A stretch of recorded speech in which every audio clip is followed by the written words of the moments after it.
आज हम silver okay की कथा सुनेंगे। सिल्वर ओक एक बहुत ही खूबसूरत वृक्ष है। आज उसके स्कूल का आखिरी दिन था। सभी खुश थे, मगर वह खुश नहीं थी। वह यानी प्रतीक्षा। प्रतीक्षा का अर्थ होता है आशा। प्रतीक्षा न खुश थी ना ही दुखी। उसे न स्कूल छूटने का दुख था, ना ही कॉलेज जाने का कोई एक्साइटमेंट, उमंग या उत्तेजना। वह शांत थी, अपने मौन में स्थित। एक खालीपन सा वह महसूस करती आई थी अपनी स्कूली शिक्षा के दौरान। और स्कूली शिक्षा पूरी करते करते यह खालीपन इतना बढ़ गया कि उसे घुटन सी महसूस होने लगी थी। ऐसा लगता था उसका दम घुट रहा है। स्कूल में सब कुछ सामान्य होने के बावजूद उसे लगता कि वह जिसे सब प्रतीक्षा के रूप में जानते हैं वह प्रतीक्षा नहीं। जो प्रतीक्षा बाहर आने को मचल रही थी, उसे जैसे स्कूली सिस्टम ने दबा दबा कर इतना छोटा बना दिया कि वह कहीं नज़र नहीं आती। वह अपनी नानी के घर रहकर पढ़ रही थी। नानी का घर पहाड़ों से घिरा था, मगर जहाँ एक ओर ऊंची ऊंची पहाड़ियाँ थीं तो दूसरी ओर मैदान भी था। वह गांव सिल्वर ओक के नाम से प्रसिद्ध था। जब यह इलाका बंजर था तब कहते हैं देवी चंद्रशिखा ने अंग्रेज महिला मित्र की सहायता से इस गांव में सड़कें बनवाईं, उनके दोनों किनारों पर सिल्वर ओक के पौधे लगाए।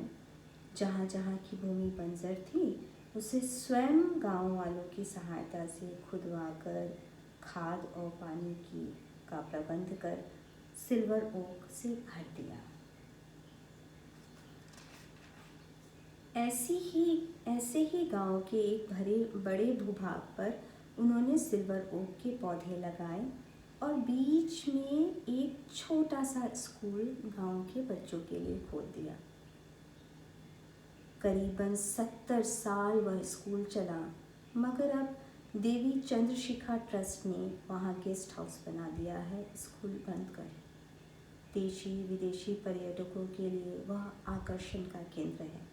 मीटिंग, कार्यशालाओं का आयोजन होता रहता है वहाँ।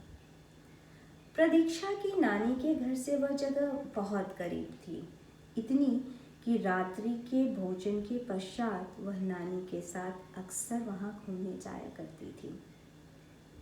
चौड़े भूखंड में सिल्वर ओक के वृक्ष और बीच में गोलाकार स्कूल की इमारत उसे रात के सन्नाटे में जैसे किसी रहस्यमयी दुनिया में ले जाते थे, जहाँ दिमाग का खेल नहीं था, अच्छे नंबरों से पास होने की चिंता नहीं थी, माँ बाप की झिकझिक नहीं थी कि क्लास में फर्स्ट क्यों नहीं आए, ना ही कुछ बनने का दबाव था।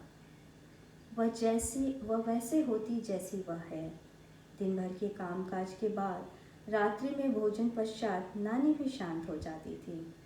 उसके पास शब्द नहीं थे उस रहस्यमयी दुनिया के वर्णन के लिए। दिन भर दुनिया के शोर में भी वह अकेली होती अपनी खामोशी में।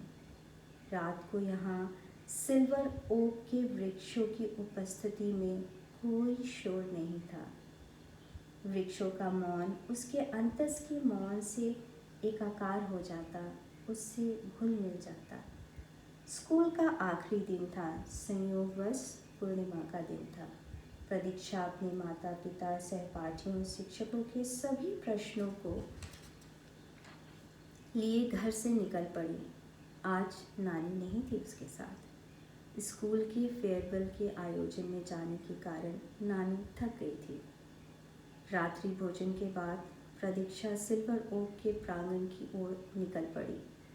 सिल्वर ओक के 60-70 फीट से भी लंबे वृक्ष चांदी में नहाए ऐसे प्रतीत हो रहे थे जैसे किसी आसमानी परी ने चांदी की हल्की परतें वृक्षों के पत्तों पर लगाई।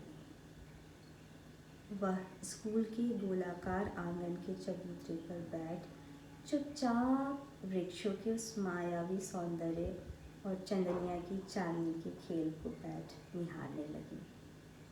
फिर उन सिल्वर ओक के कुंजन वन में वह चलने लगी। चलते चलते उसने देखा सिल्वर ओक के वृक्ष ज्ञान की आभा बिखेर रहे हैं।